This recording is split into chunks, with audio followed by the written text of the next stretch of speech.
Every evening, millions of Australians tune in to the news. Tonight, we find out what 4 average Aussie couples thought about the biggest news stories in May. What are you doing? Your feet stink. Calm down, you only came second in Australian Idol. Are you going to use that every time? Well, I never knew that. What's that? Something from my brilliant book. Did you use the deodorizer spray? Because that is... I've actually been using deodorant rather than... That's rough. Sorry, man. Lynx. Probably worse than the actual initial output. Yeah, just use the spray. Cool, man, sorry. The mother of a young Australian woman caught with drugs in Colombia says she was set up by smugglers. Smugglers? I mean, I thought Peter Mitchell was a sort of clean-living guy. That's the impression they give. I think he was suggesting that someone else was set up by smugglers. Oh. These photos of an innocent girl from South Australia Just such a happy girl. are a long way from the woman now known around Australia as Cocaine Cassie. Uh-oh, she's got a nickname. Cassandra Sainsbury was stopped at Bogota Airport with 6 kilograms of cocaine hidden in headphone cases. This is the exact set of headphones that Cassie was busted with at the airport. Why is that reporter so fit? Why buy a set of those in Colombia where electronics are so expensive? Why buy a set of these in a place like Colombia where electronics are expensive? Exactly, that's what I was saying. Steroids, aren't they? See why he's bulging? In Adelaide, she was 22-year-old personal trainer Cassie.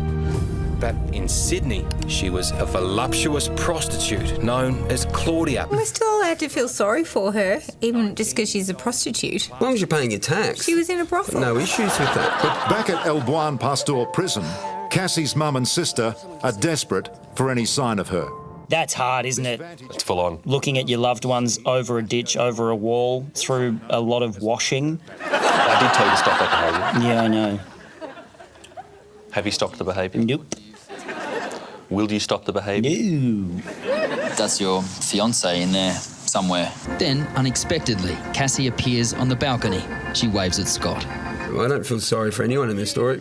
What, you don't feel sorry for the women in that prison? No, but haven't you seen Orange is the New Black? There's some fun times to be had. Bogota, the capital of Colombia, a city of 8 million people. And How did he get on top of that I building? don't know, and why? There's no ladder. And why did they use the drone there, but they didn't use the drone to get closer to the prison? Very good point. one producer of cocaine. It is Australia's #1 provider. Hell, this is the birthplace of Pablo Escobar. It is ground zero. Turn it off. War on drugs. Oh, turn it off.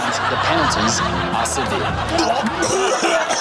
Oh, God, that shot made me so dizzy. All right, ad break. I'll make a cup of tea. OK, I'll write a book while you're out.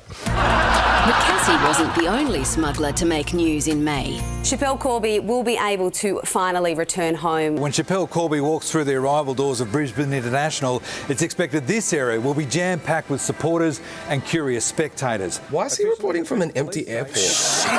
Good morning, Angie. No sign of Schapelle here yet. She hasn't come down to the breakfast buffet. No, I've checked out the buffet. She's certainly not sitting in the buffet. She really makes sure Schapelle wasn't at that buffet? Buffet's a weird word, isn't it? Buffet? Buffet. Buffet. Buffet. Buffet. Buffet. Buffet. As it has been with the Schapelle Corby case for 13 years, there is never a dull moment. There are far more important things in life than pursuing and losing Schapelle Corby. That guy looks familiar. With the news of May over, our couples turn in for the night. Do you mind if I change from 9 to 10? Go for it. I already have. What are you doing? Just opening my headphones.